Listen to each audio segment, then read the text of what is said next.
بار دیگر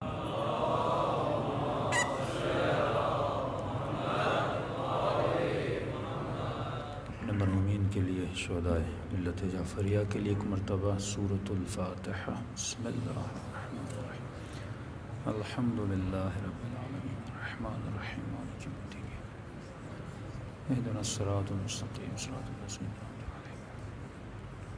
بسم اللہ الرحمن الرحیم، قل اللہ الرحمن الرحیم، بسم اللہ الرحمن الرحیم، قل اللہ الرحمن الرحیم، بسم اللہ الرحمن الرحیم، قل اللہ الرحمن الرحیم۔ ربنا تقبل منا انک انت السمیع العلیم۔ صلوات پڑھے محمد وعلی محمد۔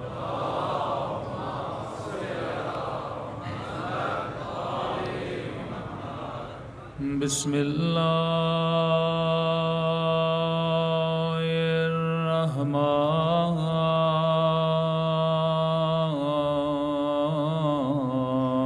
الرحیم،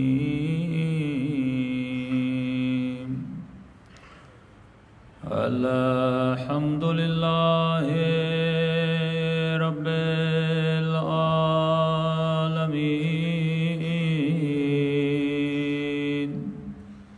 الحمد للہ کما هو اہلہ، الصلاۃ والسلام علی سید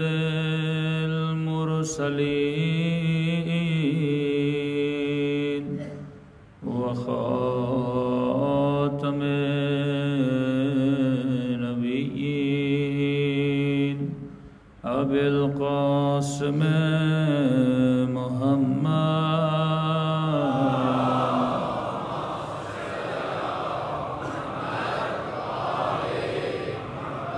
وعلی آلہ الطیبین الطاہرین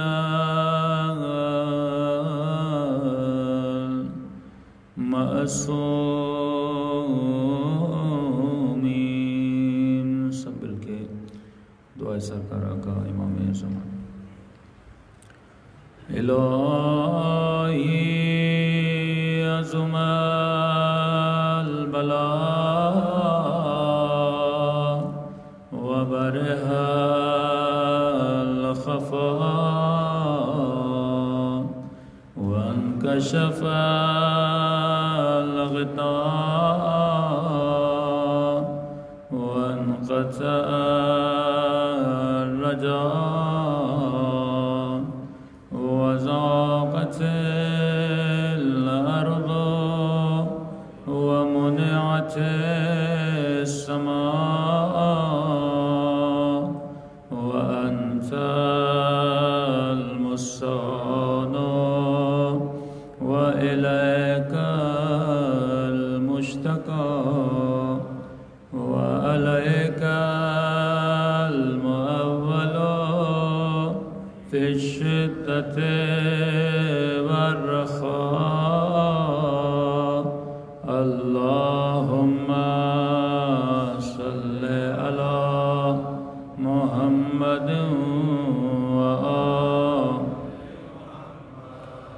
أولي الأمر الذين فرضت علينا طاعتهم وعرفتنا بذلك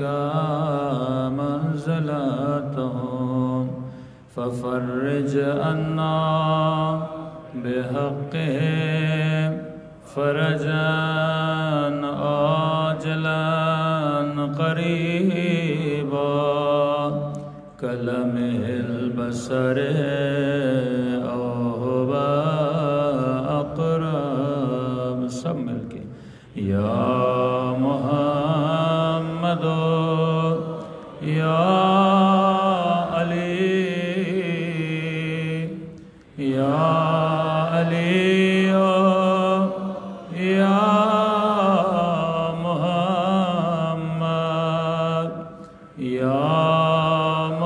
محمد یا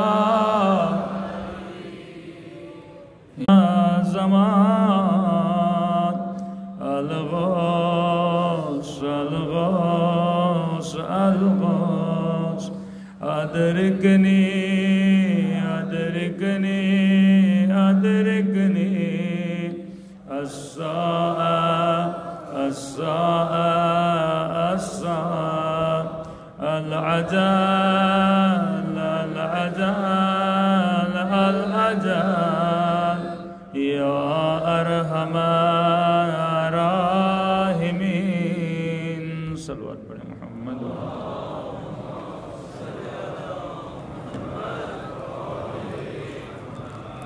بسم اللہ الرحمن الرحیم رب اشرح لی صدری ویسر لی امری واحلل عقدۃ من لسانی یفقهوا قولی اما بعد فقد قال سبحانہ وتعالی فی محکم کتابہ مجید وفرقانہ الحمید وقولہ الحق وهو اصدق الصادقین بسم اللہ الرحمن الرحیم انما ولیکم اللہ ورسولہ والذین آمنوا الذین یقیمون الصلاۃ وَيُؤْتُونَ الزَّكَاةَ وَهُمْ رَاكِعُونَ صلوات پڑھیں محمد وعلیہ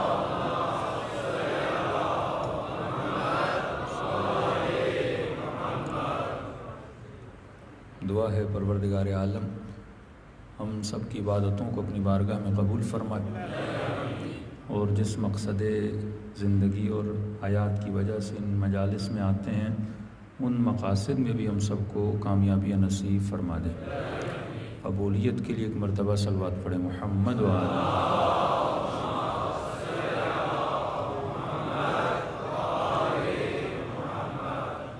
ولایت نظری اور ولایت عملی کے عنوان سے گفتگو ہو رہی تھی کہ اللہ نے انسان پر 3 ولایتوں کو واجب کیا فرمایا انما ولیکم اللہ میں اللہ تمہارا ولی ہوں ورسول میرا رسول تمہارا ولی ہے اور تیسرا وہ ولی ہے جو حالت رکوع میں زکوٰۃ دیتا ہوا نظر آ جائے تمام تر امت مسلمہ نے 2 ولایتوں کو تسلیم کیا کس طرح تسلیم کیا لا الہ الا اللہ کہہ کر محمد رسول اللہ کہہ کر ہم نے ایک جملہ اور بڑھایا علی ولی اللہ کہہ کر یعنی جو حق نبی کا ہمارے اوپر تھا وہی حق علی بن ابی طالب کا ہمارے اوپر ہے جس طرح رسول کی اطاعت واجب ہے اسی طرح آل رسول کی اطاعت واجب ہے کیونکہ قرآن میں جب جب اطاعت کی باری آئی یا ولایت کی باری آئی خدا نے 3 چیزوں کا بھی ذکر کیا یہاں پر فرمایا میں اللہ ولی میرا رسول ولی اور وہ ولی جو حالت رکوع میں زکوٰۃ دیتا ہوا نظر آ جائے دوسری آیت فرمایا اطیعوا اللہ و اطیعوا الرسول و اولی الامر منکم تو 3 اطاعتیں جگہ جگہ پر ہیں تو یہاں مسلمان کو 2 چیزیں سمجھنی ہیں ایک خود ولایت ہے کیا دوسرا اس ولایت سے مجھے فیض کیسے لینا ہے اور اگر فیض کامل انسان لے لے تو یہ انسان کامل بن جاتا ہے کیونکہ خدا نے دنیا میں بھیجا تاکہ مقام حیوانیت سے نکل کر ہم مقام انسانیت تک پہنچیں کہ مولا امیر فرماتے ہیں کہ جو انسان اللہ کی ولایت کو سمجھ لے وہ کبھی بھی گناہ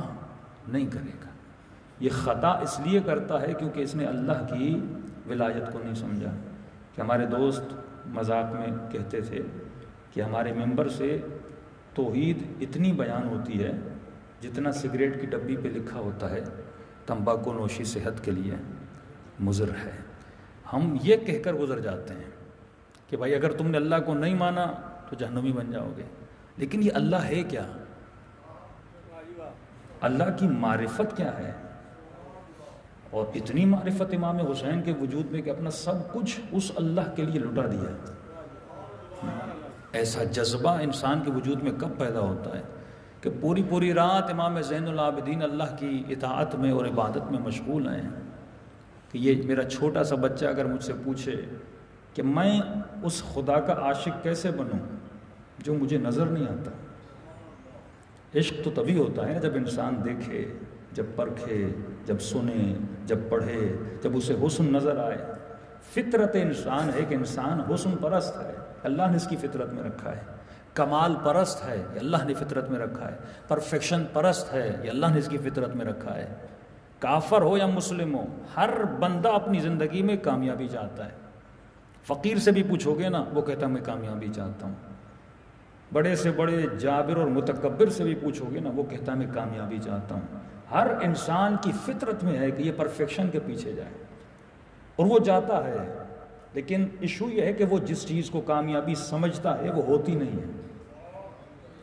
جس چیز کو وہ حسن سمجھتا ہے وہ حقیقت میں حسن ہوتا نہیں، آنکھ کا دھوکہ ہوتا ہے، لوگوں کی باتوں کا دھوکہ ہوتا ہے، لیکن وہ تو کامیابی سمجھ کے جا رہا ہوتا ہے۔ اب یہ مجھے کون سمجھائے گا کہ حقیقت میں کامیابی کیا ہے اور حقیقت میں ناکامی کیا ہے؟ تو وہ تبھی پتہ چلے گا جب میں در ولایت کے ساتھ متمسک رہوں گا۔ فرمایا انسان دو حالتوں سے خالی نہیں ہے، یا غافل ہے یا ذاکر ہے۔ جب غافل ہوتا ہے تو اس کا ساتھی شیطان ہوتا ہے، لیکن جب ذاکر ہوتا ہے تو اس کا ساتھی پروردگار عالم ہوتا ہے۔ تو تبھی فرمایا متمسک رہنا ولایت رسول سے، ولایت اہل بیت سے۔ تھوڑا سا تو دور ہو جائے گا، گمراہ ہو جائے گا، لیکن جس طرح میں نے کہا کہ ولایت ایک نظریہ ہے، اس نظریے کو بھی سمجھنا ہے۔ جب یہ نظریہ سمجھ میں آ گیا، اب ولایت عملی میرے وجود کے اندر اتر آئے گی۔ لیکن اگر میں نے نظریہ نہیں سمجھا تو نماز میں کوئی مزہ نہیں، نظریہ نہیں سمجھا عبادت میں کوئی مزہ نہیں۔ وہ مزہ جو اہل بیت کو آتا تھا کہ مولا آخری رات شب عاشور اجازت مانگتے ہیں کہ عباس جا کر بات کر کے آؤ کہ ایک رات کی مہلت ملے۔ مولا اس ایک رات میں کیا کرنا چاہتے ہیں؟ جس انسان کو پتا ہو کہ یقیناً کل میں شہید کر دیا جاؤں گا، تو ہونا تو یہ چاہیے نا وہ آخری رات اپنے بیوی بچوں کے ساتھ گزارے، اپنے جواں بیٹے کے ساتھ گزارے، اپنے بھائی کے ساتھ گزارے، اپنے دوستوں کے ساتھ گزارے۔ لیکن آقا حسین اپنی آخری رات بھی عبادت کے لیے مانگ رہے ہیں،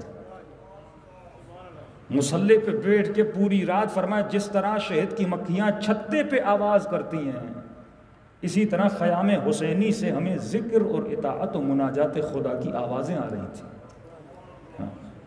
تو یہ عشق ہے نا جو امام حسین کو کھینچ رہا ہے۔ انشاءاللہ نیکسٹ گفتگو میں آئے گا کہ جس کے پاس ولایت ہوتی ہے خدا اس کے وجود میں کشش رکھتا ہے، کائنات اس کی طرف کھنچتی ہوئی جاتی ہے۔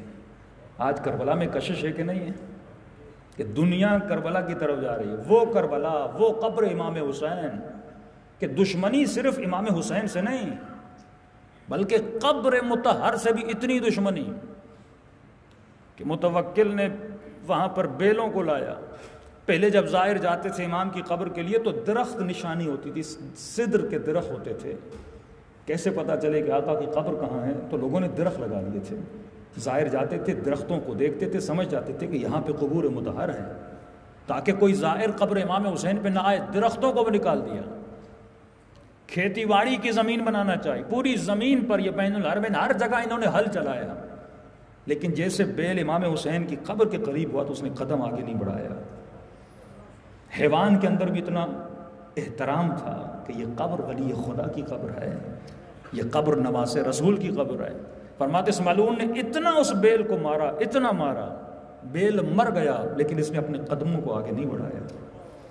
کہ جس دشمن نے چاہا تھا کہ صرف قبر امام حسین کو بھی نہ رہنے دیا جائے تاکہ کوئی زائر وہاں پہ نہ آ پائے، لیکن آج یہ بتاؤ بقا اس دشمن کو ملی یا حسین کی قبر کو ملی؟ جب تو خود کو راہ خدا میں فنا کر دیتا ہے تو خدا تمہارے وجود کو بقا عطا کرتا ہے، اور جب تو ولی خدا بن جاتا ہے تو خدا تمہارے وجود میں کشش دیتا ہے۔ یہ کشش روح ہوتی ہے جب انسان اپنے وجود میں ولایت کو مذکور کب آئے گی؟ جب انسان مرحلے وار پہلے توحید کو سمجھے، پھر رسالت کو سمجھے، پھر امامت کو سمجھے۔ جب تین چیزوں کو سمجھ لے گا اب اس کے اندر ولایت عملی اتر آئے گی۔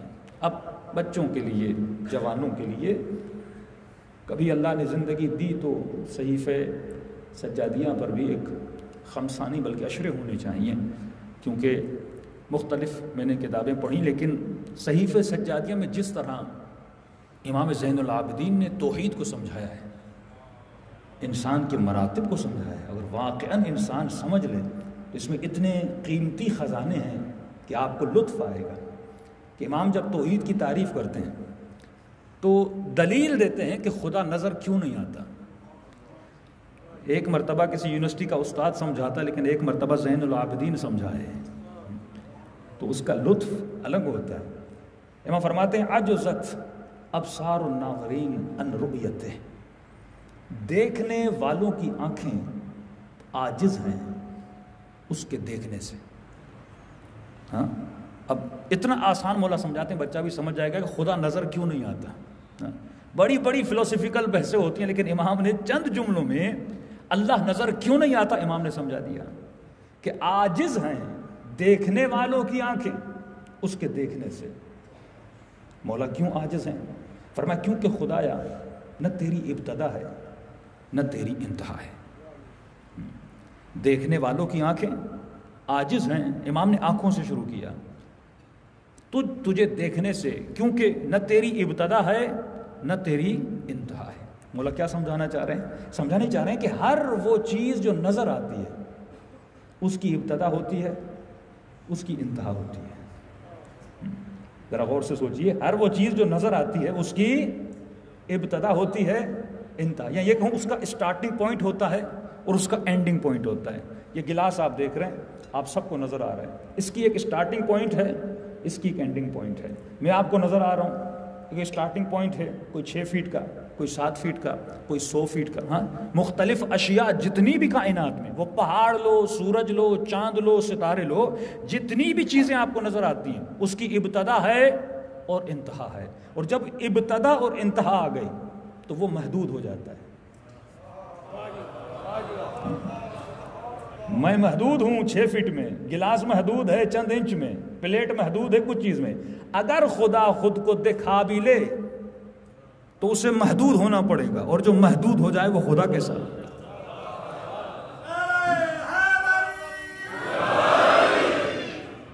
تو یہ امر محال ہے، وہ خود کو کیسے دکھائے؟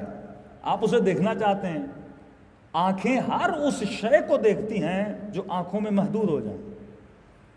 اجسام جتنے بھی کائنات میں ہیں، اس کو جسم بولتے ہیں نا، مٹیریل جتنی بھی چیزیں ہیں، مادے کا ایک خاصہ ہے کہ مادہ محدود ہوتا ہے، سائز میں محدود ہوتا ہے، اس کا طول ہوتا ہے، اس کا عرض ہوتا ہے. تو فرمایا آنکھیں عاجز ہیں اس کو دیکھنے سے، کیونکہ اس کی ابتدا ہے ہی نہیں تو وہ محدود کیسے بنے، اس کی انتہا ہے ہی نہیں تو وہ محدود کیسے بنے. اور خدا وہ ہوتا ہے جو لامحدود ہوتا ہے.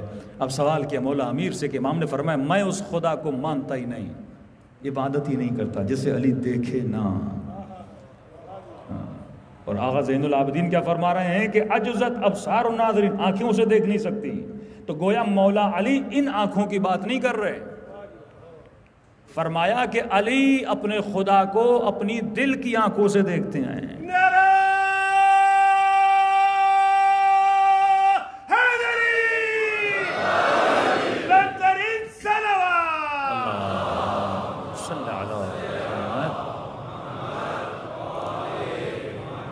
یہ بھی گفتگو ہوگی کہ قلب اور روح میں فرق کیا ہے.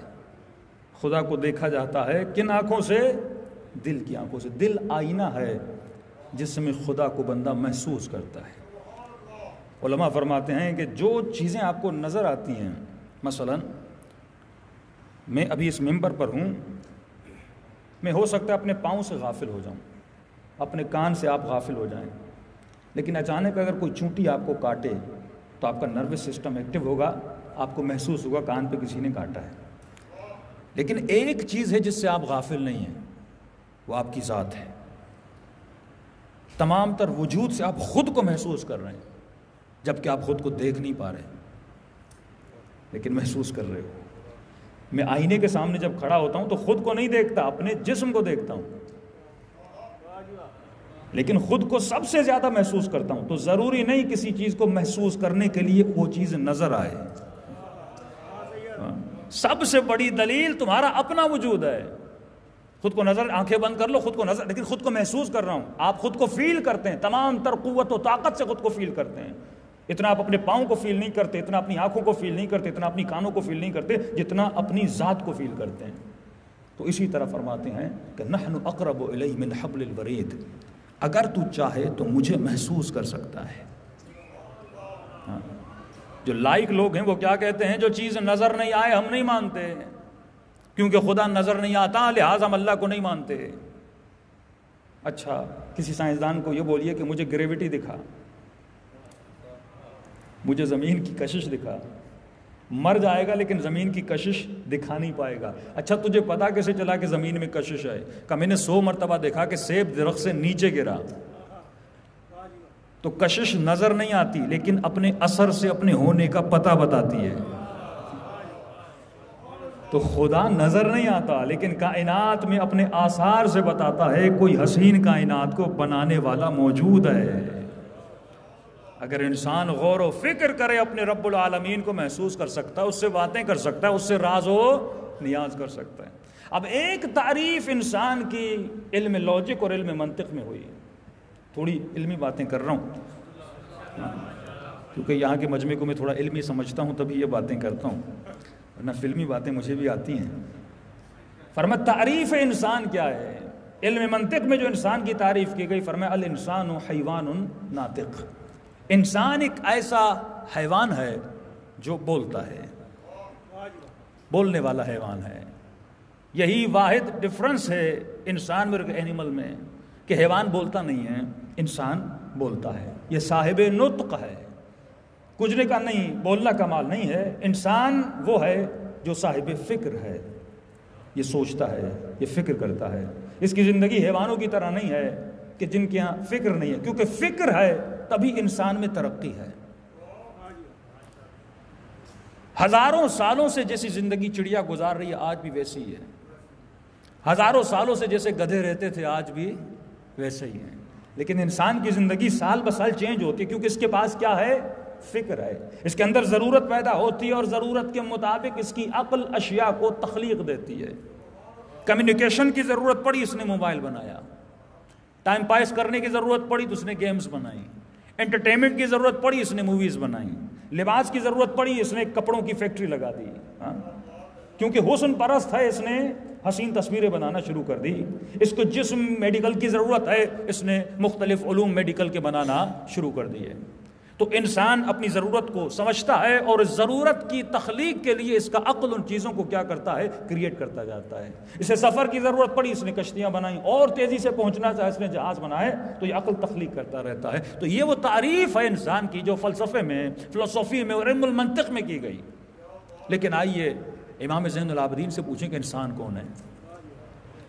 ہمیں تو اہل بیت سے پوچھنا ہے نا، ہمیں تو در ولایت سے پوچھنا ہے۔ محمد والے محمد صلوات اللہ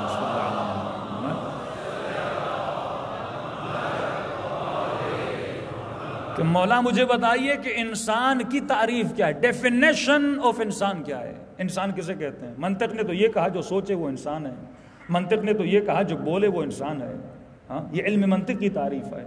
لیکن جب آپ قرآن اٹھاؤ گے تو خدا کہتا ہے اولئک کالانعام بل ہم اضل، وہ حیوان ہیں بلکہ حیوان سے بدتر ہیں۔ یہ خدا کن کو بول رہا ہے؟ کیا وہ انسان نہیں تھے جن کو خدا حیوان بول رہا ہے؟ خدا یہ سوچ بھی رہے ہیں، فکر بھی کر رہے ہیں، لیکن اللہ کہتا ہے نہیں، میری نگاہ میں یہ حیوان ہے۔ کیا آپ کی نگاہ میں یزید انسان ہے یا حیوان ہے؟ فرماتے ہیں حیوان سے بھی بدتر ہے۔ دشمن رسول انسان ہے حیوان ہے؟ حیوان سے بدتر ہے۔ جس نے ہزاروں لوگوں پر ایٹم بم پھینکا وہ انسان تھا یا حیوان تھا؟ تو آپ نے دیکھا ڈیفینیشن انسان کی نظریے اہل بیت میں اور دنیا کے نظریے میں فرق ہے۔ دنیا ہر چلتے پھرتے سوچنے والے موجود کو انسان کہتی ہے، لیکن اللہ اپنے قرآن میں ہر چلتے پھرتے اور سوچنے والے موجود کو انسان نہیں کہتا۔ آئیے مولا سے پوچھتے مولا انسان کون ہے؟ امام تعریف انسان یہ کرتے ہیں کہ اے خدا تیرا بندہ اور انسان وہ ہے جو تیری حمد کرے۔ ڈیفینیشن آف ہیومن یہ ہے، بندہ خدا انسان وہ ہوتا ہے جو حمد خدا کرے۔ اہل بیت کی نظر میں اگر کوئی حمد خدا نہ کرے وہ انسان کہلانے کا حقدار نہیں ہے۔ تبھی ہر نماز کی ابتدا میں جو سورہ واجب ہے وہ سورہ حمد ہے۔ اللہ اکبر کہہ کے حمد کر اور اپنی انسان ہونے کا ثبوت دے۔ تو کسی نے کہا مولا حمد کا مطلب یہ ہے کہ تسبیح اٹھاؤں اور کہوں الحمدللہ الحمدللہ، فرما نہیں، حمد لسانی نہیں، حمد عملی کر۔ زبان سے الحمدللہ کہنا اور ہے اور اپنے اعضاء سے الحمدللہ کہنا اور ہے. اور اسی دعائے صحیفہ سجاد امام فرماتے ہیں کہ اے خدا حمد لسانی نہیں زبانی ہم تو بہت کرتے ہیں لیکن تیرا بندہ وہ ہے جو حمد عملی کرے. کہ مولا حمد عملی کا مطلب کیا ہے؟ فرمایا جس عضو کو جس مقصد کے لیے خلق کیا اگر اس راہ میں خرچ ہو تو یہ حمد خدا بندی ہے.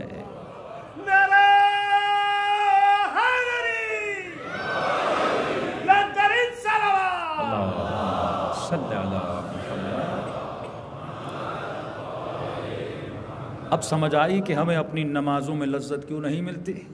کیونکہ زبان سے کہتے ہیں الحمدللہ رب العالمین اور جیسے نماز ختم ہوتی ہے تو ہمارے اعضاء و جوارح اللہ کا حمد نہیں کر رہے ہوتے.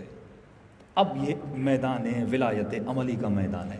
آنکھیں جس مقصد کے لیے بنی اگر اس میں یوز ہوں تو یہ حمد خدا بندی ہے. لیکن اے جوان اگر تو ان آنکھوں سے گناہ کرے یہ حمد نہیں ہے. ان شکرتم لازیدنکم وان کفرتم وان عذابی لشدید. اگر شکر کرے گا بڑھا کر دوں گا لیکن اگر کفران نعمت کرے گا یعنی جس مقصد کے لیے آنکھ بنی اس مقصد کے خلاف تو اگر یوز کرے. قرآن میں اللہ کی آواز آتی ہے وان عذابی لشدید پھر میرا عذاب بہت شدید ہے. ہاتھوں کو کسی مقصد کے لیے بنایا اگر یہ راہ مقصد الہی میں خرچ ہو تو یہ حمد خدا ہے. اے خاتون تمہارا وجود اللہ نے بنایا اور ایک ایک عضو کو کسی مقصد کے لیے بنایا لیکن اگر تو اس مقصد میں یوز نہیں کر رہی تو یہ کفران نعمت ہے. اور جب کفر کرتا ہے تو اللہ کا عذاب بھی کیا ہو جاتا ہے؟ شدید ہو جاتا ہے. اور جب انسان انہی اعضاء سے کفران نعمت کرے زبان بنی تاکہ اللہ کی اطاعت کرے آنکھیں بنی تاکہ اللہ کی اطاعت کرے یہ مغز یہ مائنڈ اللہ نے آپ کو دیا تاکہ یہ راہ خدا بندی میں خرچ ہو رزق حلال کی تلاش میں جائے اطاعت پروردگار عالم میں خرچ ہو. یہ قدم آپ کو دیے تاکہ صحیح راستے پہ جائیں صراط مستقیم پہ چلیں لیکن اگر یہ غلط راستے پہ جاتے ہیں تو یہ کفران نعمت ہے. اور امام فرماتے ہیں کہ یوم تبلی السرائر اب جب یہ قیامت کے دن اٹھے گا اور اگر اس نے اپنے اعضاء سے اللہ کا حمد نہیں کیا تو یہ شکل انسانی میں نہیں آئے گا بلکہ حیوان سے بھی بدتر شکل میں اٹھایا جائے گا.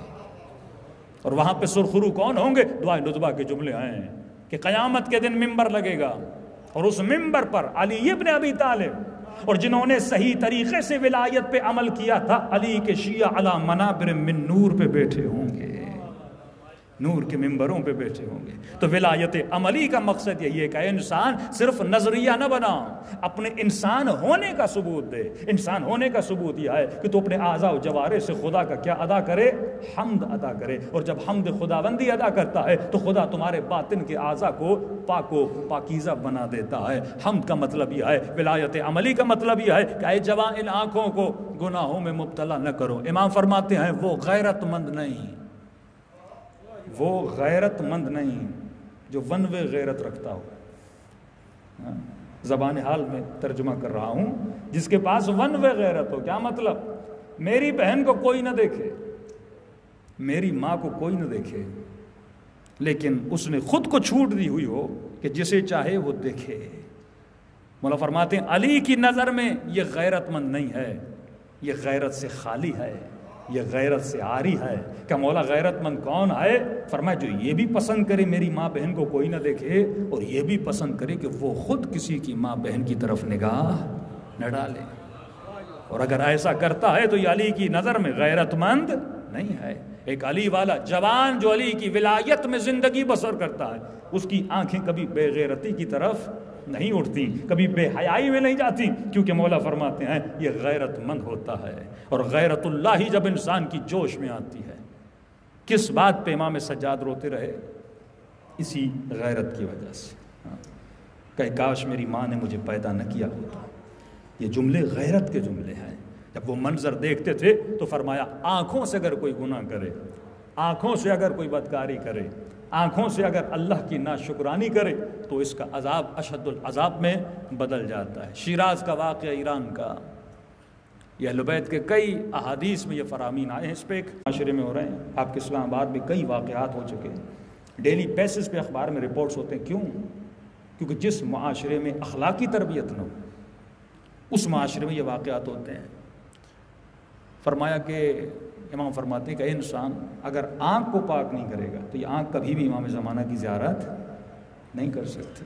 اس کا علاج ایک ہے کہ انسان اپنے بچوں کی شادیاں کروائے جتنا جلدی ہو سکے۔ اگر اس جوان کی آپ شادی نہ کروائیں اور یہ گناہ میں مبتلا ہو جائے تو روایات میں ملتا ہے سارا گناہ کس کے سر پر ہے؟ والد کے سر پر ہے۔ اچھا جو غریب ہیں ان کے اپنے بہانے ہیں کہ مولانا جب تک جاب ہو تب شادی کرنا ہے۔ اچھا جو امیر ہیں پھر ان کے اپنے بہانے ہیں، جن کو پیسہ دیا ان کے اپنے بہانے ہیں، جو غربت میں ہیں ان کے اپنے بہانے ہیں۔ تو یہ جوان جو معاشرے میں تباہ ہو رہا ہے صرف اس چیز کی وجہ سے کہ آپ ان کی ضرورتوں کو پورا نہیں کرتے۔ اور کئی جوان فون کرتے ہیں کہ مولانا جاب بھی ہے، نوکری بھی ہے، لیکن نہ ماں راضی ہو رہی ہے نہ باپ راضی ہو رہا ہے، اور کہہ رہے میں یقین سے کہہ سکتا ہوں کہ میں گناہ میں مبتلا ہو رہا ہوں، مولانا کیا کیا جائے؟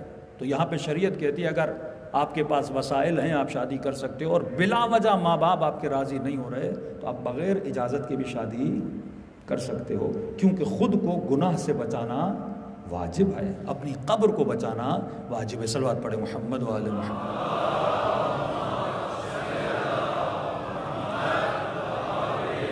محمد وعجل فرجهم۔ اور یہ نفس یہ اتنا خطرناک ہے، اگر انسان کی صحیح تربیت نہ ہو، وہ اگر جلوس میں بھی ہو نا وہاں بھی گناہ کرتا ہے۔ اگر نفس کی صحیح تربیت نہ ہو، یہ حرم امام میں بھی چلا جائے تو وہاں پر بھی گناہ کرتا ہے۔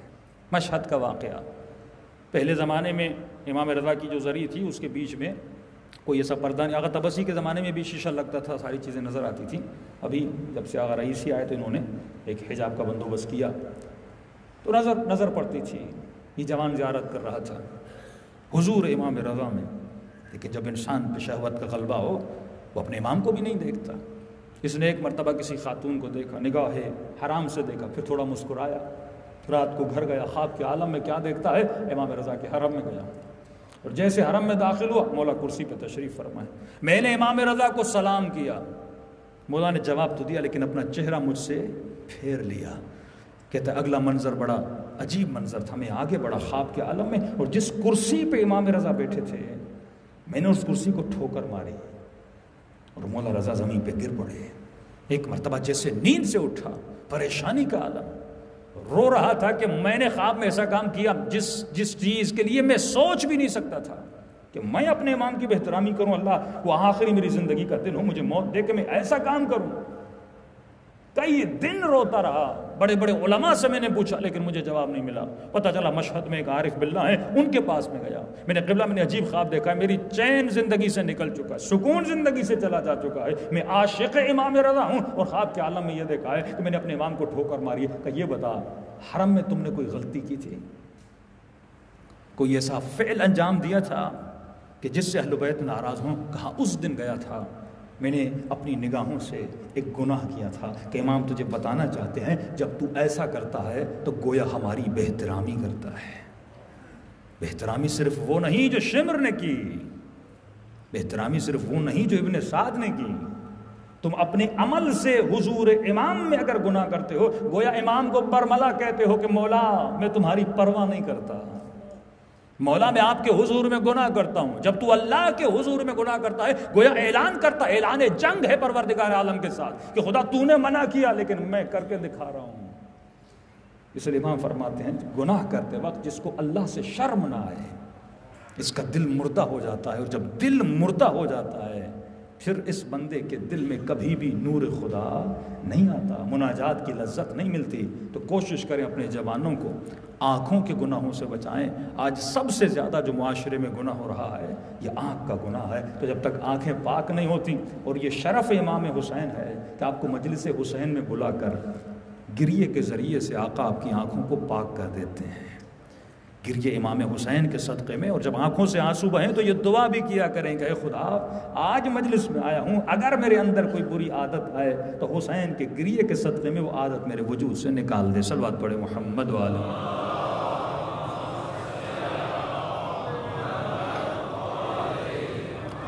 تو آنکھوں کے حمد اور طہارت کے بعد زبان کی طہارت ہے کہ انسان اپنی زبان پر کنٹرول کیا کر۔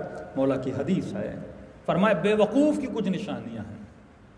ایک بے وقوف کی نشانی ہے اسے زیادہ باتیں کرنے میں مزہ آتا ہے، زیادہ گپے لگانے میں سے مزہ آتا ہے. پوری رات باتیں کرتا رہے، اسے ایسا دوست اچھا لگتا ہے جو پوری رات باتیں کرتا رہے. فرمایا یہ بے وقوف کی نشانی ہے جو زیادہ باتیں کرتا ہے. امام کی پوری چین بنائی امام نے. فرمایا جو زیادہ باتیں کرتا ہے وہ زیادہ خطا کرتا ہے، اور جو زیادہ خطا کرتا ہے وہ بے حیا ہو جاتا ہے، اور جو بے حیا ہو جاتا ہے اس کے اندر سے تقوی ختم ہو جاتی ہے، اور جس کے اندر سے تقوی ختم ہو جاتی ہے اس کا دل مردہ ہو جاتا ہے. ہاں کل میں نے کہا نا، امام فرماتے ہیں جب تک تو بولتا نہیں یہ زبان تیری قیدی ہے، لیکن جب تو بول لیتا ہے تو زبان کا قیدی بن جاتا ہے. تو فرمایا کثرت سے اپنی زبان پر ذکر پروردگار عالم رکھا کر. زبان کے بعد طہارت شکم کی باری ہے. برترین طہارت شکم کی طہارت ہے. مولا فرماتے ہیں میرا چاہنے والا سوکھی روٹی پر تو گزارا کرے گا، لیکن تا حد الامکان لقمہ حرام سے اور لقمہ شبہ ناک سے بھی بچے گا. امام زمانہ کی دعا بھی آپ پڑھتے ہیں نا کہ لقمہ حرام اور شبہ والے لقمے سے بھی بچتا ہے. اور آج جوان کو پتہ ہی نہیں کہ حلال اور حرام کیا ہے. یہودی اتنا خیال کرتے ہیں اپنے حلال و حرام کا کہ اپنے مذبح خانے بنائے ہوئے ہیں، خاص اپنی پروڈکٹ بنائی ہوئی ہیں. لیکن جس ملک میں صبح سے شام تک رشوت کا سسٹم چلتا ہو، یہاں کی چیزوں پہ بھروسہ نہ کیجیے. اگر ٹھپا لگ بھی جاتا ہے حلال کا، آپ کو ریسرچ کرنا ہے، کیونکہ جب آپ کو یقین ہے اس ملک میں رشوت چلتی ہے. میں ایک پروڈکٹ پاکستان میں لاؤں اور اس ادارے کو 15 لاکھ 20 لاکھ دے دوں کہ میری پروڈکٹ کو اپروو کر دو، اور اس پہ ٹھپا لگا وہ لگا لیں گے، ان کا کام پیسے سے ہے. لیکن یہ زمانہ الیکٹرانک اور مختلف ٹیکنالوجی کا زمانہ ہے. اب بہت آسان ہو گئے حرام و حلال کو سمجھنا. ایون آپ ایک سنگل چھوٹا سا چنگم بھی لیتے ہیں اس میں بھی حرام ہوتا ہے.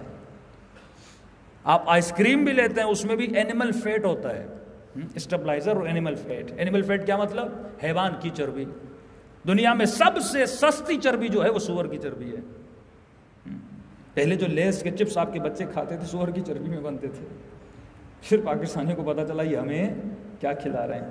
99% میں کہہ سکتا ہوں کہ جو جیلیز پاکستان میں بکتی ہیں ان سب میں، اچھا ان پہ تو ایون ٹھپا بھی نہیں لگا ہوا حلال کا، ایسے ہی امپورٹ ہو کے پاکستان میں آ گئی. آپ کے بچے کھائے جا رہے ہیں اور شکم میں حرام کا لقمہ جا رہا ہے. اور والد یہ کہے کہ مولانا بچہ نماز نہیں پڑھتا، بچہ با تربیت نہیں ہے.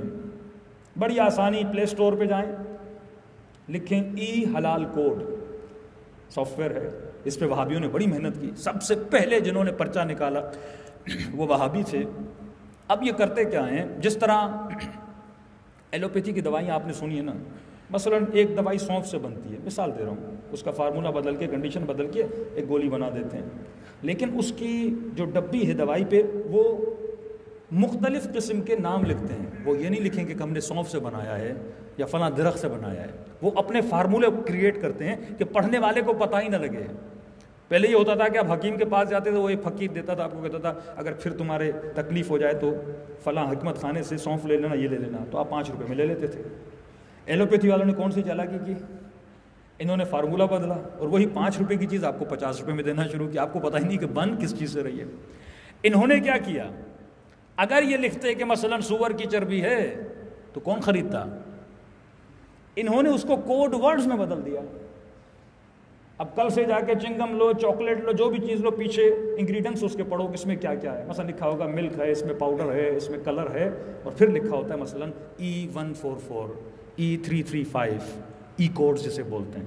اب وہ ای کیا ہے آپ کو نہیں پتا، اس کے پیچھے حرام ہے. یہودیوں نے مسیحیوں کو بھی حرام کھلا کھلا کر ان کی غیرت کو ختم کر دیا، اور مسلمانوں کو بھی حرام کھلا کھلا کر ان کی غیرت کو ختم کر دیا. کیوں فرمایا آخری زمانے میں غیرت بچانا. غیرت کا آنا ایک نیچرل چیز ہے، لیکن بڑے عجیب انداز میں ایک مرد اپنی بیوی کو بغیر حجاب کے، ایون اس سے بھی زیادہ بڑھ کے جو ایکٹر ایکٹریسز کے آپ لائف دیکھتے ہیں، اس مرد کو غیرت کیوں نہیں آ رہی؟ کیونکہ اتنا حرام شکم میں گیا ہے، اس کی غیرت مردہ ہو چکی ہے. اور یہ حرام ہے جو انسان کی فطرت کو تباہ و برباد کر دیتا ہے. جو نیچرل چیزیں اللہ نے آپ کے اندر رکھی ہیں وہ چیزیں ختم ہو جاتی ہیں، آپ کو فیل ہی نہیں ہوتا. اور اگر کوئی آپ کو ٹوکتا ہے تو آپ کہتے ہیں مجھے کیوں ٹوک رہا ہے، اس میں کون سی برائی ہے؟ کیونکہ حرام کھا کھا کے اب برائی نہیں لگتی. ایون کبھی کبھی اچھائی برائی لگنے لگتی ہے، کیونکہ شکم میں حرام کا لقمہ جا رہا ہے. تو آسان سا سافٹ ویئر ہے، بچوں کو بولیں بیٹا اس کو ڈاؤن لوڈ کر دو اور انگریڈینٹس جتنے پڑھو، مثلا ای لکھی ہوئی آپ انگریڈینٹس لگائیں گے، نیچے پوری ڈیٹیل آ جائے گی اس کے اندر انہوں نے ڈالا کیا ہوا ہے، حلال چیز ڈالی ہوئی ہے، حرام چیز ڈالی ہوئی ہے۔ اب کسی نے کہا مولانا اتنے سال سے ہم کھائے جا رہے ہیں۔ ایک مومن بڑا آئس کریم کا شوقین تھا، تو میں ڈیلی کھاتا ہوں، اور جب اس نے چیک کیا تو اس میں اینیمل فیٹ تھا، تو اس نے کہا مولانا نے کہا کہ اس میں اینیمل فیٹ ہے، اور مولانا تھا کہ یہ پوری ریسرچ ہے گوگل پہ اور مختلف چیزوں پہ، پلے اسٹور میں پورے سافٹ ویئرس بنے ہوئے ہیں ای حلال کوڈس کے۔ تو اس کے 4-5 دوست، انہوں نے کہا کوئی مسئلہ نہیں، ایک دن کھائیں گے تو کچھ بھی نہیں ہوگا۔ صلوات پڑھے محمد و آل محمد۔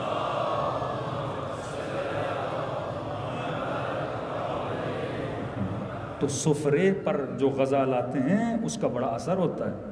ہمارے شیعوں نے بینکس بنائے، پاکستان میں بڑے بڑے بزنس کیے، لیکن کسی کو یہ فکر نہیں تھی کہ بچوں کی بھی ایسی چیزیں بنائی جائیں۔ ہاں، پراپر اپنے معاشرے میں اپنے بچوں کو حلال چیز، صرف اپنے بچوں کو نہیں، پوری امت مسلمہ کو تم حلال پروڈکٹس دو نا۔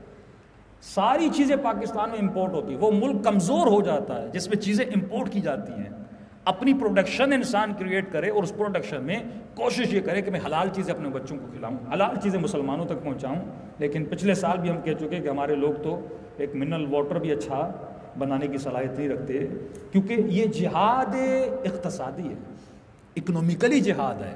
اگر کوئی مومن ان چیزوں میں آتا ہے تو اکنومیکلی جہاد کرتا ہے کہ مسلمانوں کو میں حلال چیز، صاف چیز پہنچاؤں، جو ہر مسلمان کا کیا ہے، فرض ہے۔ ایک وقت کا بہت بڑا عارف تھا، جب بھی دعا کرتا تھا خدا اس کی دعا کو قبول کرتا تھا۔ بادشاہ نے کیسے بلاؤ، میں چاہتا ہوں یہ میرے لیے دعا کرے، پہنچا، کہا کہ میرے لیے دعا کرو۔ اس نے کہا بادشاہ سلامت، میں کسی ظالم کے لیے دعا نہیں کرتا۔ تو انہوں نے کہا ٹھیک ہے میرے وزیر بن جاؤ۔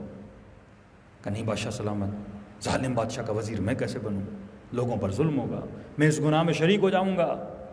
کہا اچھا میرے چیف جسٹس بن جاؤ، قاضی القضات بن جاؤ۔ اس نے کہا نہیں بادشاہ سلامت، میں اس سسٹم کا قاضی بھی نہیں بن سکتا۔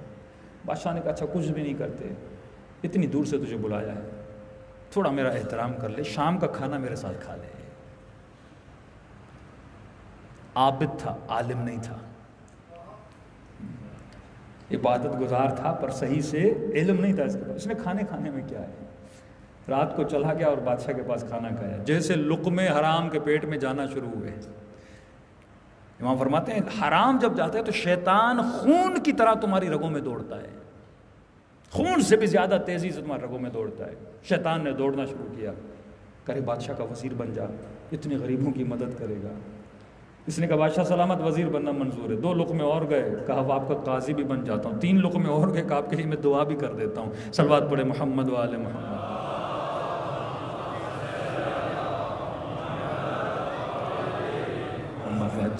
17 خطبے آقا حسین کربلا میں دیتے ہیں، اور آخر میں فرماتے ہیں کیوں حسین کی باتوں کا تمہارے اوپر اثر نہیں ہو رہا، کیونکہ ملئت بطونکم من الحرام، تمہاری شکم میں حرام کا لقمہ جا چکا ہے۔ جب زندگی کا ہدف صرف مال بن جائے، حصول مال ہدف نہیں ہے، حصول مال حلال ہدف ہے۔ کہ امام کے پاس ایک شخص آیا، مولا ایک بندہ ہے جو بزنس میں اور مختلف چیزوں میں، کہ عربی عبارت میں کہا کہ یہ اہل دنیا بن چکا ہے۔ امام نے فرمایا کیا مطلب، کیا کرتا ہے؟ کہ مولا دن رات بزنس کرتا ہے، پیسہ کماتا ہے، تجارت کرتا ہے۔ امام نے فرمایا اگر حصول رزق حلال کے پیچھے جا رہا ہے اور اس لیے رزق حلال کر رہا ہے تاکہ معاشرے میں اپنی اور اپنی بیوی بچوں کی عزت بنا سکے، تو یہ عین عبادت ہے، عین عبادت ہے۔ اگر انسان حصول رزق حلال کی تلاش میں جاتا ہے تو بڑی اہمیت ہے اس شکم کی، کیونکہ یہ شکم ہے جس میں غذا جاتی ہے۔ مولا سے پوچھا مولا اگر میں نے حرام کھایا اس کا ازالہ کیا ہے؟ ایک مرتبہ آپ گناہ کرتے ہیں، اب اس گناہ کو رفع کیسے کیا جائے؟ تو ایک تو معصوم فرماتے اگر تم نے یہ دیکھو کہ جب حرام کھایا تھا وزن کتنا تھا اور آج وزن کتنا ہے، کل میں نے آپ کو بتایا تھا، تو اتنے روزے رکھو وہ حرام کا گوشت گل جائے۔ ایک تو یہ، دوسرا اگر کسی سے لیا ہے، کسی کا مال غصب کیا ہے، اسے کیا کرو؟ واپس کرو۔ اگر وہ تجھے نہیں مل رہا تو فرمایا رد مظالم کی نیت کر کے اس مال کو دے دو، اور پھر کوشش کرو نئے سرے سے حلال رزق کی کمائی کی۔ ایک واقعہ شاید میں نے پچھلے سال سنایا تھا کہ حرم امام حسین میں خادموں کا ایک ہیڈ تھا، وہاں پہ پوسٹ ہوتی ہیں جو تمام تر خادموں کا جو مینجمنٹ سنبھالنے والا ہے، اس کا انتقال ہو گیا۔ انہوں نے کہا کہ اب ہم حرم کی مینجمنٹ کا ہیڈ کس کو بنائیں؟ تو انہوں نے کہا بازار میں ایک بوڑھا ہے، بڑا نیک ہے، نمازی ہے، نماز شب پڑھنے والا، معاملات میں بالکل سیٹ، اس کے پاس جاتے ہیں۔ اس کے پاس آئے، میں فرضی نام دے رہا ہوں، مثلاً حاج حسن کے پاس آئے، کہنے لگے حاج صاحب آپ آ جائیے، حرم کا خادم مر چکا ہے، پوری کربلا میں اگر کوئی نیک بندہ ہمیں نظر آ جائے آپ ہیں، اور آپ اس پوسٹ کے لائق ہیں۔ اس نے کہا نہیں، میں گنہگار ہوں، میں خطا کار ہوں۔ کہا نہیں، یہ تو امام حسین، ایک شرف کی بات ہے، آپ حرم کے خادموں کا ہیڈ بنے۔ اصرار کیا، اس شخص نے مان لیا۔ اس کا کام کیا تھا؟ عطر بیچتا تھا، تسبیحیں بیچتا تھا، خاک شفا بیچتا تھا، اس کا یہ کام تھا۔ دکان تھی، زائر آتے تھے، بیچ کے دیتا تھا۔ آ گیا حرم میں، ہفتہ گزرا، اچانک حرم کے صحن میں شور و شراب ہوئے، خاتون چیخنے لگی، چلانے لگی، دوڑے دوڑے پہنچا، کیا ہوا ہے خاتون؟ کہا کہ آپ کون ہیں؟ کہا میں خدام کو سنبھالتا ہوں۔ کہا آپ کیسے خادم ہو امام کے؟ میرا پرس حرم امام حسین میں چوری ہو گیا، آپ کی ذمہ داری ہے ہمارے مال کی، ہمارے جان کی حفاظت کریں، آپ کیسی خادمی کر رہے ہو؟ اس نے کہا میں ڈھونڈتا ہوں۔ کہا نہیں، سب کا چیک اپ کرو، شاید انہی ظاہروں میں سے میرا کسی نے پرس اٹھایا ہوگا۔ اس نے سب سے معذرت کی، حرم کے دروازوں کو بند کیا، کہا میں جانتا ہوں آپ لوگ چور نہیں، امام کے ظاہر ہیں، لیکن اس کو مطمئن کرنے کے لیے میں سب کی چیکنگ کروں۔ سب کو چیک کیا، کسی سے پرس نکلا نہیں۔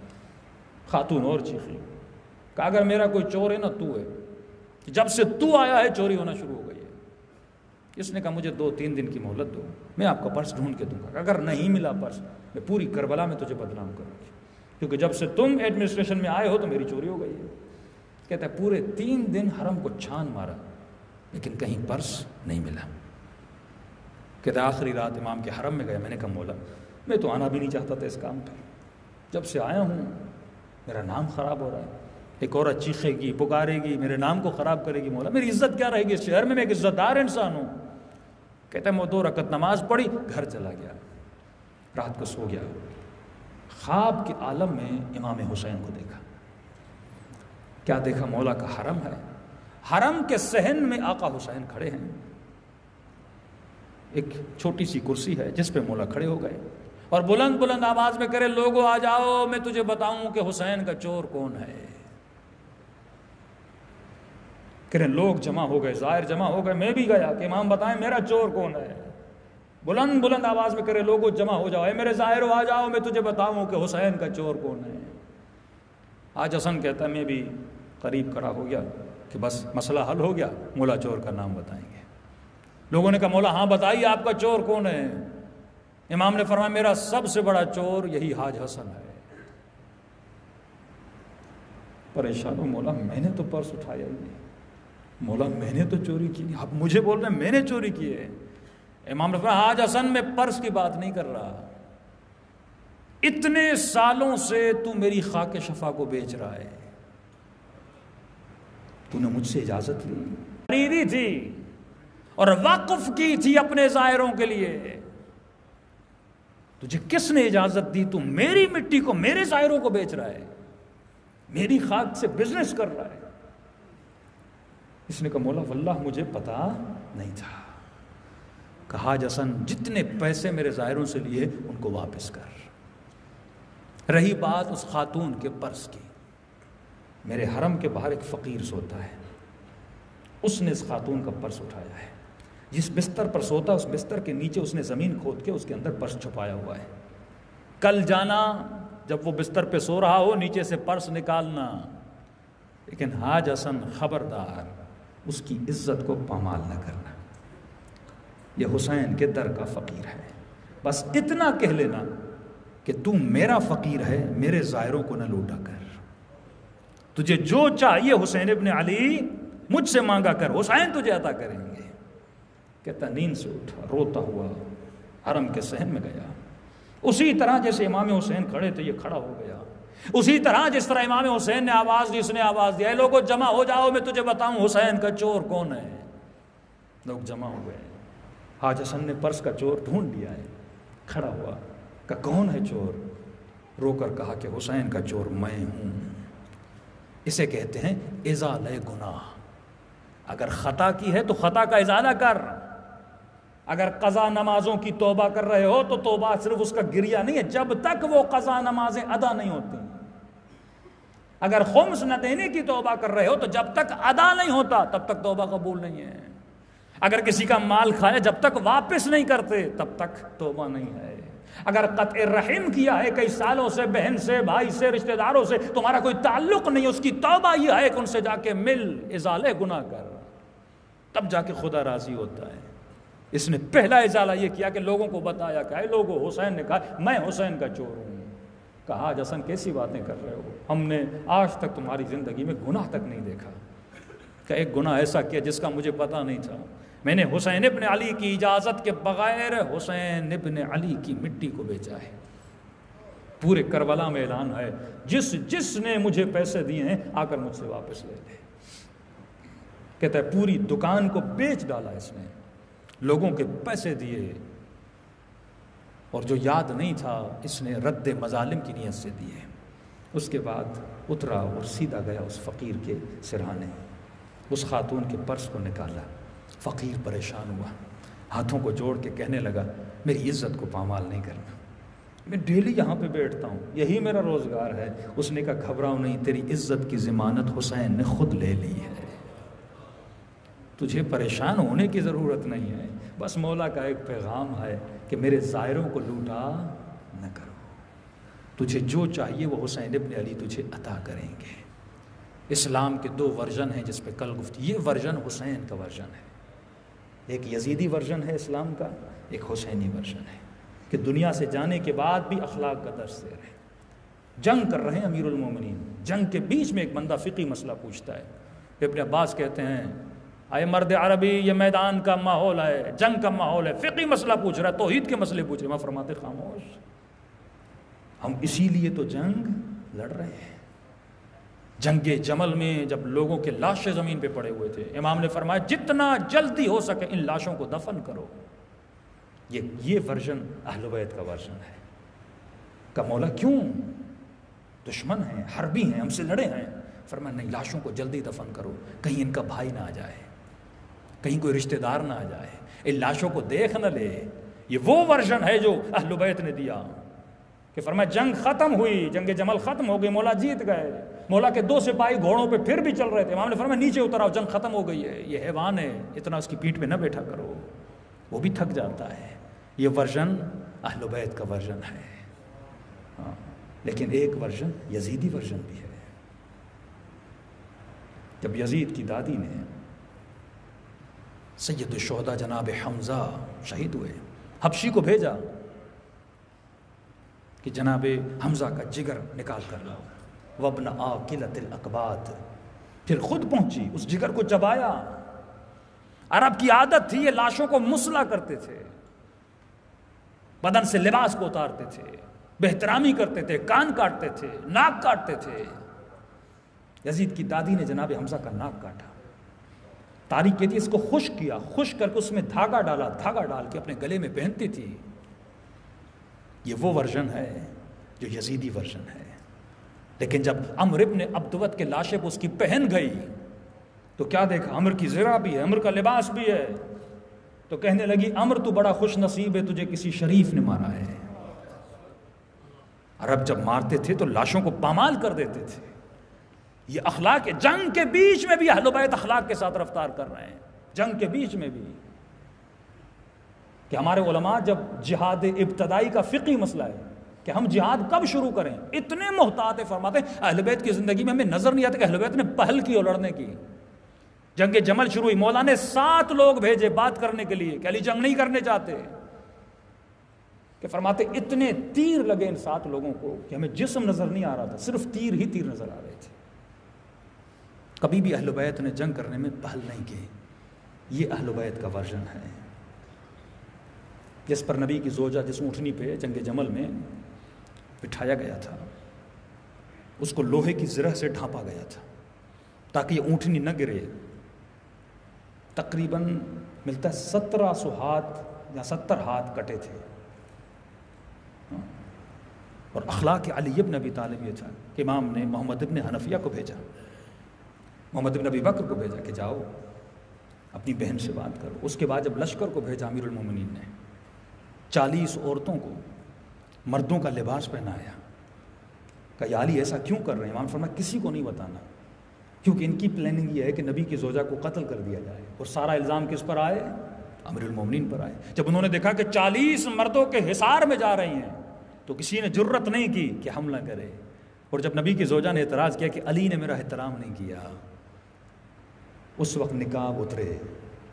40 کی 40 عورتیں تھیں، اگر ایک مرد تھا تو ان کا بھائی تھا، اس لشکر میں تھا۔ پھر انہوں نے تعریف کی امیر المومنین کی، یہ اخلاق علی ابن ابی طالب تھا جنگ کے میدان میں۔ لیکن ایک اخلاق یزیدی اخلاق ہے، ایک اسلام کا ورژن داعش کا ورژن ہے، ISIS کا ورژن ہے، وہ ورژن جو گلوں کو کاٹتا ہے۔ اور وہ کیوں کاٹتے ہیں؟ کہتے ہیں ہمارے امیر المومنین یزید نے کاٹے تھے تو ہم بھی کاٹیں گے۔ ایک ورژن حسین ابن علی کا ورژن ہے کہ جب جناب حمزہ شہید ہوئے تو فرماتے پورے بدن پہ چادر چڑھائی گئی۔ جناب صفیہ جناب زبیر کی والدہ ہیں، رسول کے اور مولا علی کی پھپھی ہیں، پہنچتی ہیں تو امام نے کہا کہ زبیر جاؤ اپنی ماں کو سنبھالو۔ رسول فرماتے ہیں مجھے ڈر ہے کہ کہیں صفیہ حمزہ کو دیکھے اور اس کا عقل زائل نہ ہو جائے، بے ہوش نہ ہو جائے۔ زبیر نے کہا میں ماں کو نہیں روک سکتا۔ پھر مولا علی جاتے ہیں، وہ پوچھتی ہیں حمزہ کا، مولا بات کو نہیں بتاتے کہ زبیر شہید ہو چکے ہیں۔ پھر جب رسول ان کو بتاتے ہیں تو فرماتے ہیں کہ بی بی کا حال ایسا ہوا۔ پھر رسول نے سینے پہ ہاتھ رکھا، بالکل اسی طرح جس طرح امام حسین نے سیدہ زینب کے سینے پہ ہاتھ رکھا تھا۔ فرماتے زیادہ نہیں، صرف ان کی نگاہ جناب حمزہ کے پاؤں پہ پڑ گئی۔ فرماتے اسی غم میں رو رو کر جناب صفیہ دنیا سے چلی گئی۔ یہاں تک کہ رسول نے فرمایا جو کفار کی لاشیں ہیں ان کو بھی اٹھاؤ۔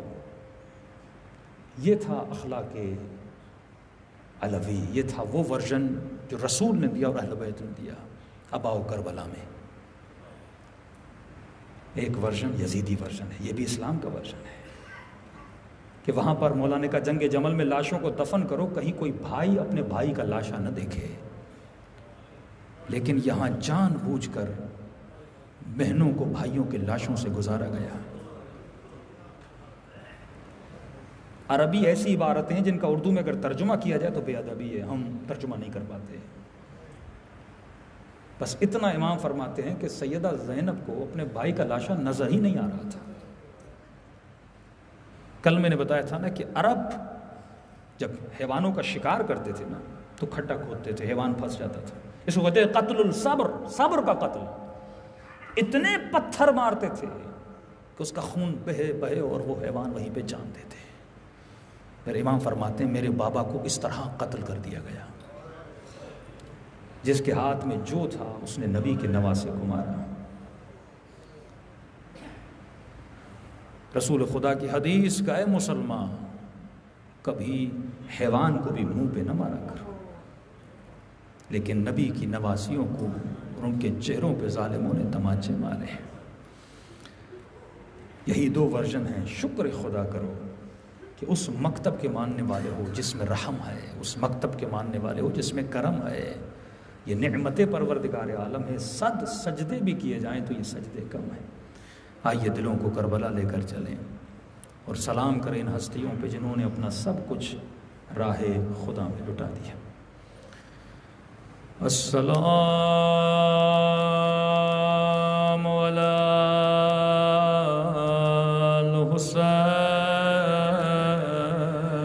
الحسین وعلی علی ابن الحسین وعلی اولاد حسین کی صدا بلند وعلی اصحاب الحسین السلام علی الحسین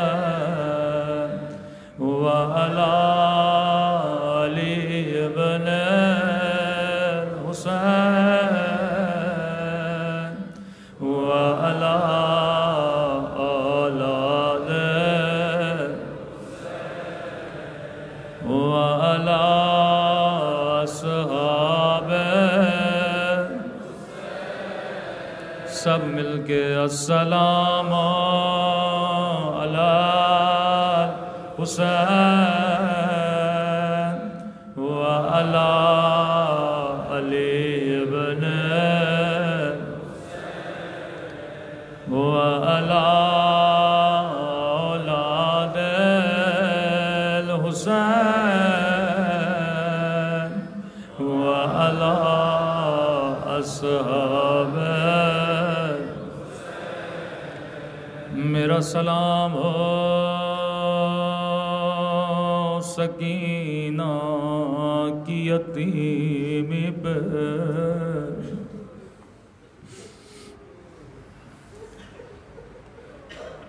میرا سلام ہو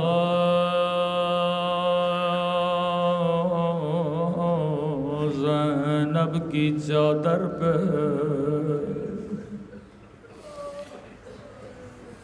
میرا سلام ہو دو کٹے ہوئے بازوؤں پہ میرا سلام ہو علی اکبر کی جوانی پہ میرا سلام ہو حسن کے یتیم قاسم پہ یہ دن اسارت کے دن ہے تصور کرو کس حال میں زینب بازاروں میں گئی ہوگی جب غازی عباس اجازت مانگنے آئے فرمایا بہن زینب آقا زادے میں جانا چاہتا ہوں اب مجھ سے سکینہ کی پیاس دیکھی نہیں جاتی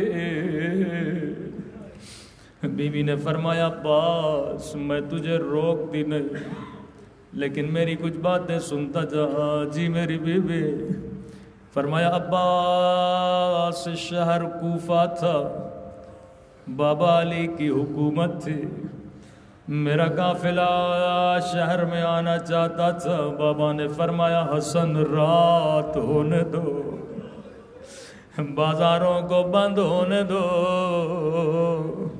سارے گھر بند ہوئے بازار بند ہوئے میرا بابا خود میرے استقبال کے لیے مجھے لینے آیا عباس اندھیری رات شہر میں کوئی بھی نہیں تھا بابا نے میرے اونٹ کی مہار تھامی آہستہ آہستہ آگے بڑھے ایک جگہ پہ رک گئے فرمایا زینب ذرا ہماری کا پردہ ہٹانا میں نے پردہ ہٹایا کہا زینب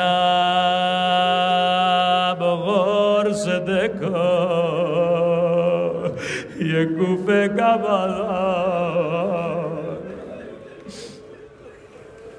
میں سوچ رہی تھی بابا مجھے کیوں دکھا رہے بازار دکھانے ہیں تو حسن کو دکھائے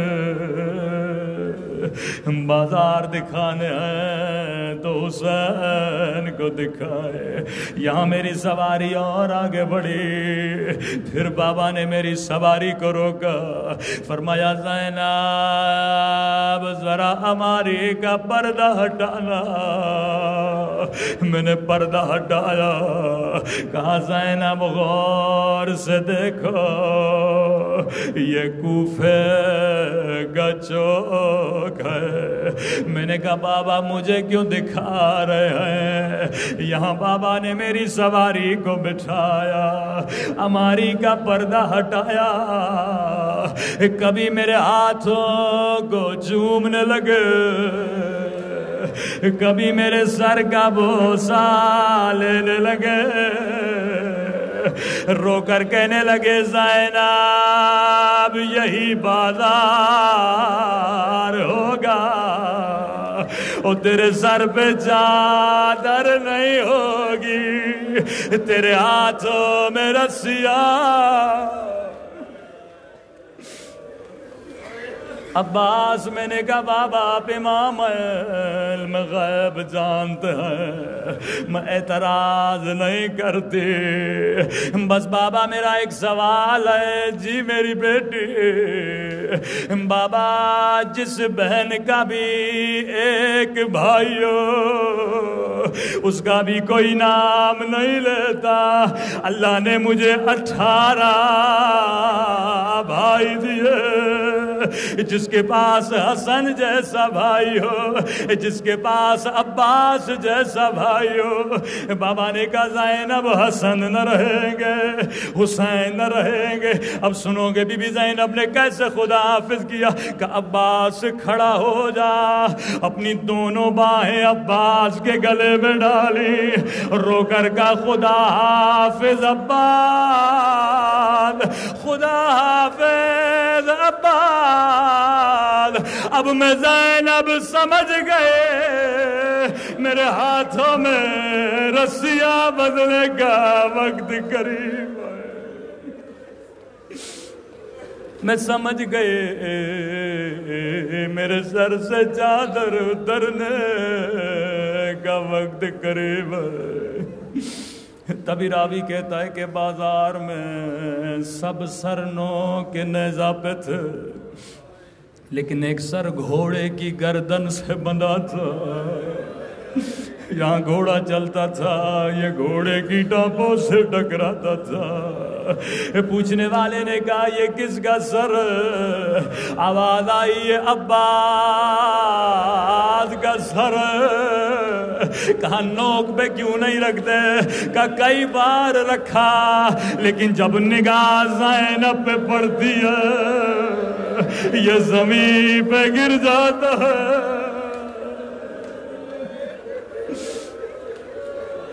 اللہ لعنت اللہ علی القوم الظالمین۔